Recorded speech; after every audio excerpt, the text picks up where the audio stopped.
আসসালামু আলাইকুম রহমতুল্লাহ। প্রিয় ফেসবুক বন্ধুবৃন্দ, আপনারা হয়তো দেখতে পাচ্ছেন যে আমরা হাটিয়া থেকে আসলে যে রাস্তাটা আছে সেই রাস্তা, এখানে আমরা খুব অবহেলিত।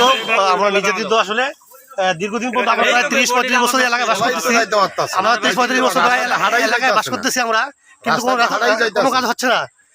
হ্যাঁ, আপনারা দেখতে পাচ্ছেন যে আমাদের সামনে অলরেডি একটা ভ্যান গাড়ি ভেঙে গেছে গা, এবং আরো দুইটা তার ছিঁড়ে গেছে গা। বর্ষাকালে এটা কি অবস্থা হবে? এখনো বর্ষা আসে না। বর্ষা না আসার আগে আমরা এই অ্যাক্সিডেন্টের সম্মুখীন হয়েছি এবং আমাদের 2-1 আহত হয়েছে। ভ্যান গাড়িতে 2-1 পরে আহত হয়েছে।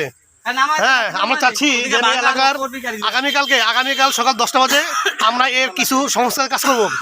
আসলে আবুপুর মুসলিম ব্যাপারী এবং আমাদের হাটুরিয়ার মুসলিম ব্যাপারী নির্দেশনায় আমরা এখানে কাজ করব। আপনারা যারা আছেন আসলে আবুপুর এবং হাটুরিয়ার, যারা স্বেচ্ছায় মাটি কাটবেন অথবা স্বেচ্ছায় আমাদের এই রাস্তা সংস্কার করবেন, আপনাদের অনুরোধ জানাচ্ছি যে আগামীকাল 10টা বাজে আমরা এখানে দা এবং ওরানিয়া এবং নিয়ে থাকবেন আপনারা, যাতে আমরা আমাদের কাজ করতে পারি এবং আমাদের সাধারণ জনগণ যারা আসলে আবুপুর থেকে অথবা যারা বদরপুর থেকে এই রাস্তা ব্যবহার করেন সবার উপকার হবে এবং আমাদের মানব কল্যাণের জন্য কাজ হবে। হ্যাঁ, আপনারা তো দেখতে পাচ্ছেন এখানে অনেক লোক হয়েছে এবং আমরা রাস্তার অবস্থা দেখেন, রাস্তার অবস্থা চরম খারাপ।